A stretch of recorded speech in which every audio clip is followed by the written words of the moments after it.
My son raised his hand and hit me on a Tuesday morning in October. I was 67 years old. I had raised him on that ranch, fed him from that land. And when his hand came across my face, the only thought I had was, he has no idea. He has absolutely no idea what I did 3 weeks ago. My name is Dorothy. And the ranch my son thought he was going to take from me, it had already been his sister's for 21 days.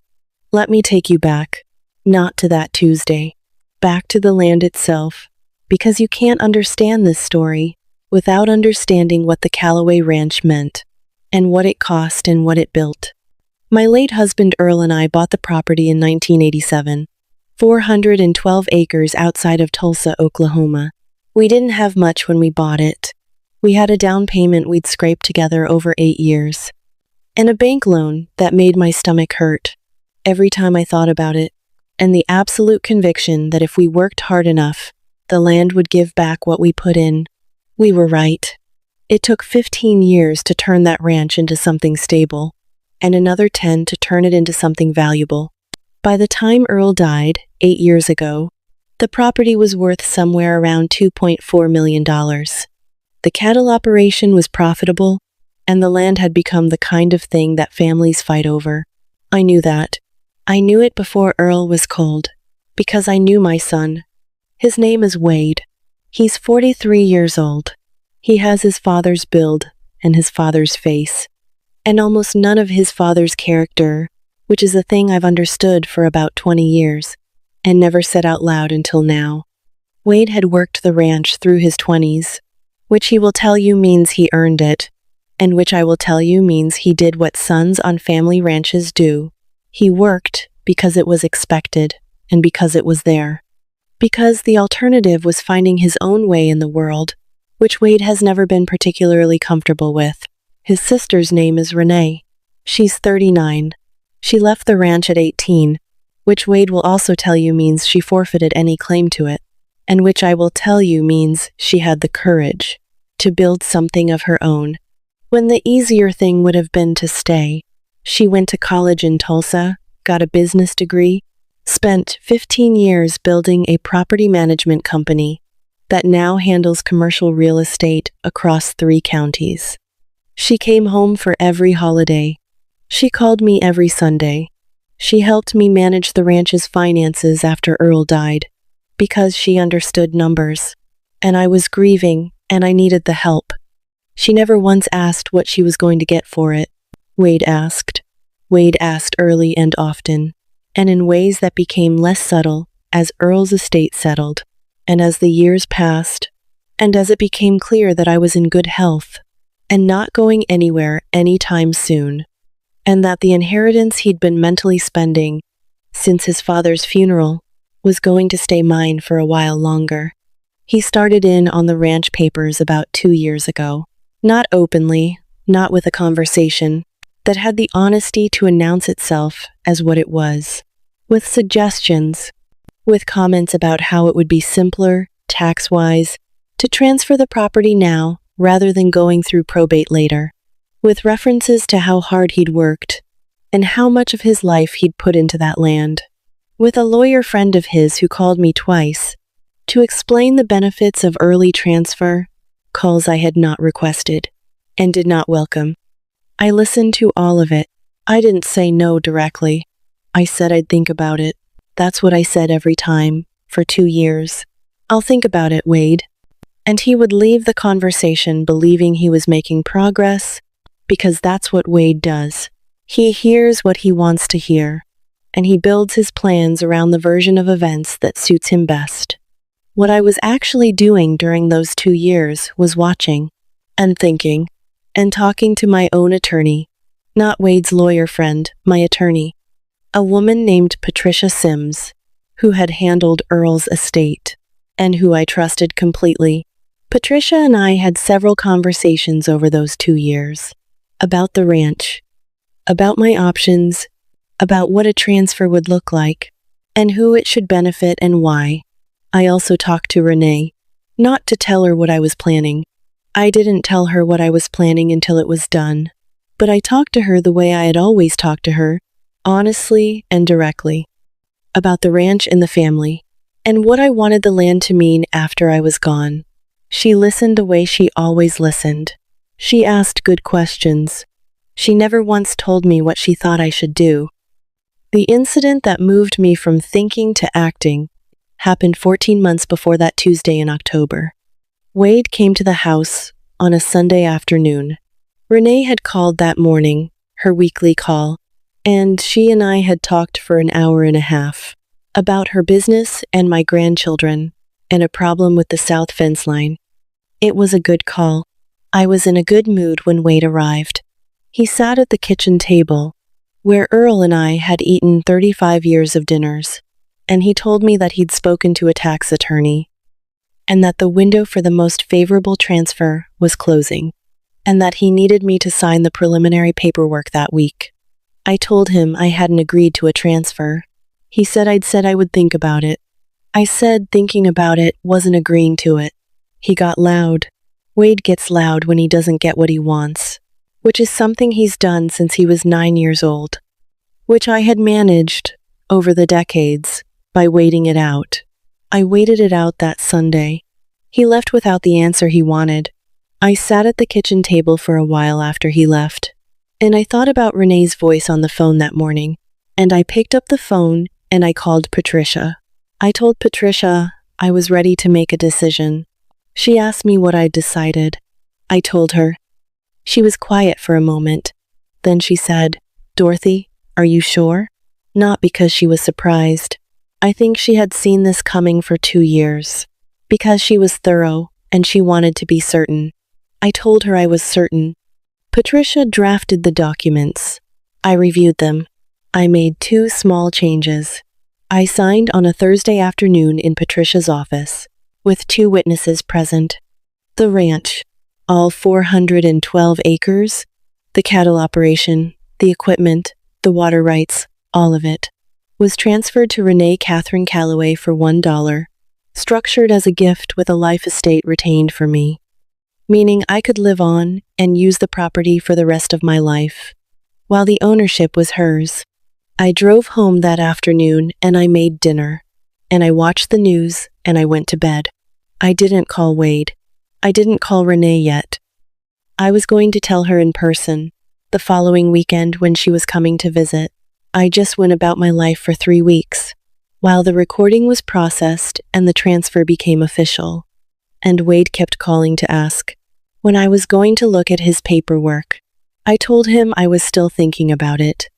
Now, I need to stop right here, because what happened on that Tuesday morning, what Wade did when he finally came to the house with the papers himself, and what happened in the minutes after, is the part of this story I've thought about every day since. If you haven't subscribed yet, hit that button right now and ring the bell, because what comes next changed everything, and I want you to hear every word of it.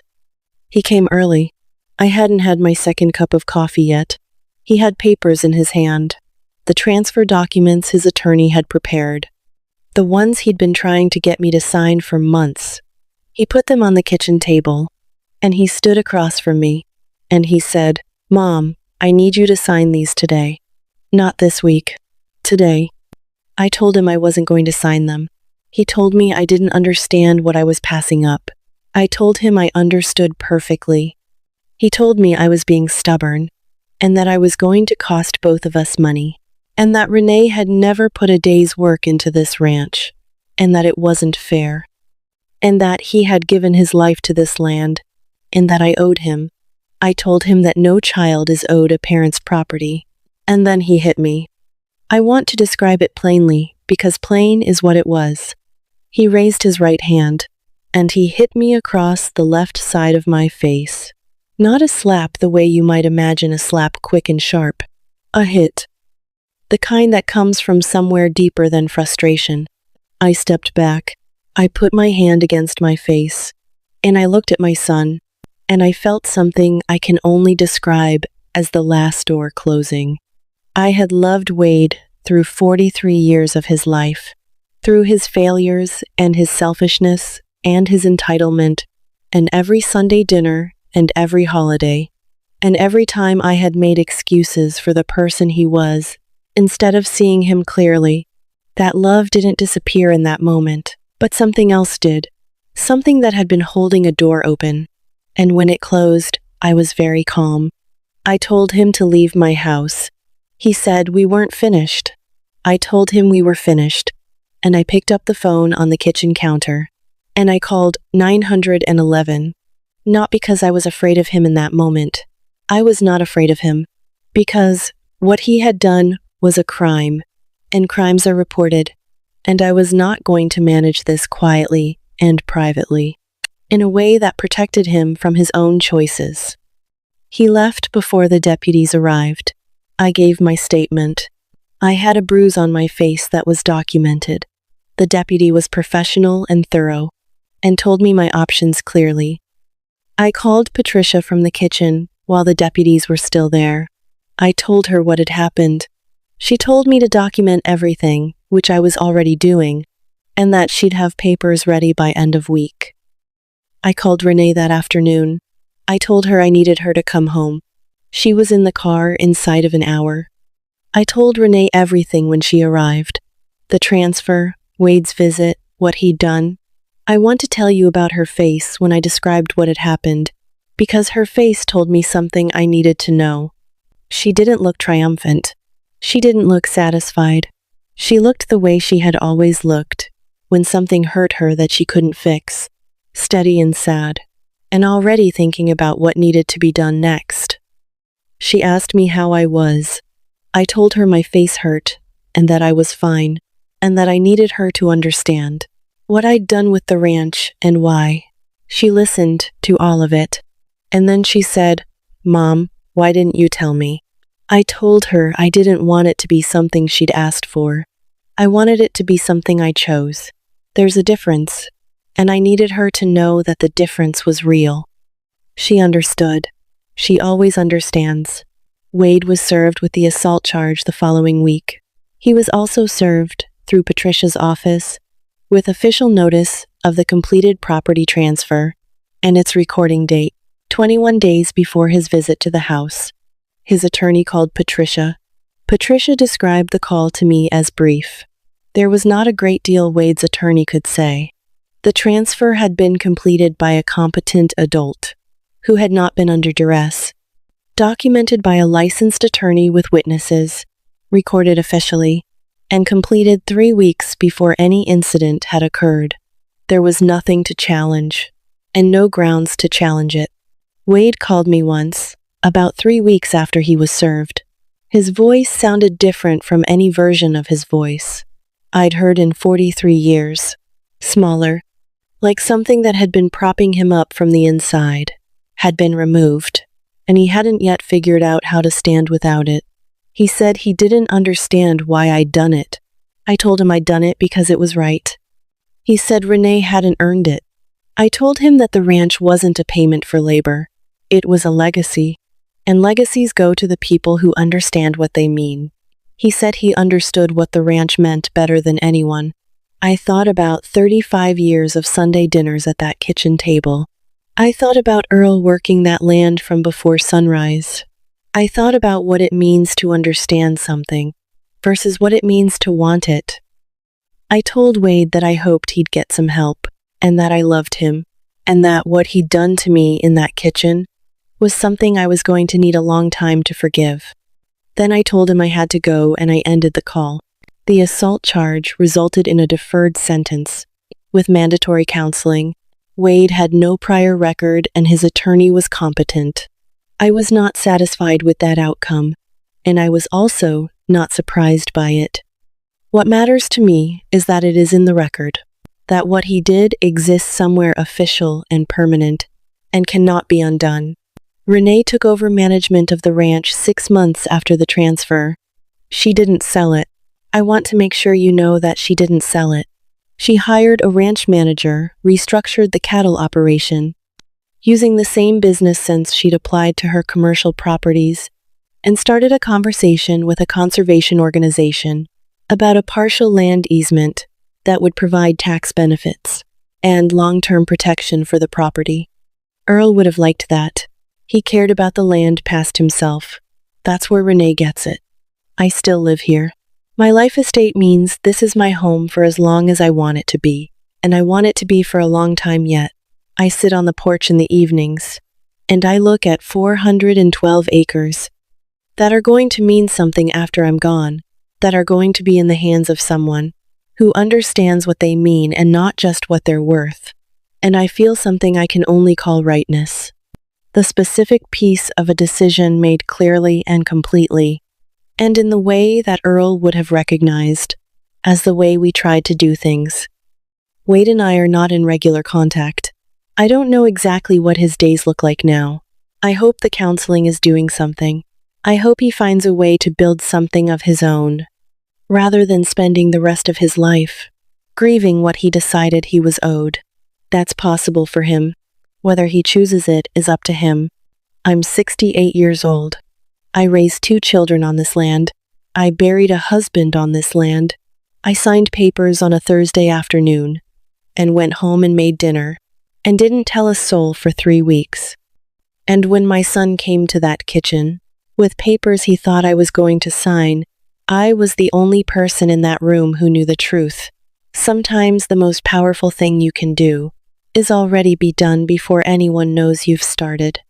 If you're a parent who is watching your children become people you didn't raise them to be, know that your choices are yours. Your legacy is yours. The land and the love and the life you built belong to you, and you get to decide what they mean and where they go. Nobody gets to take that from you. Nobody.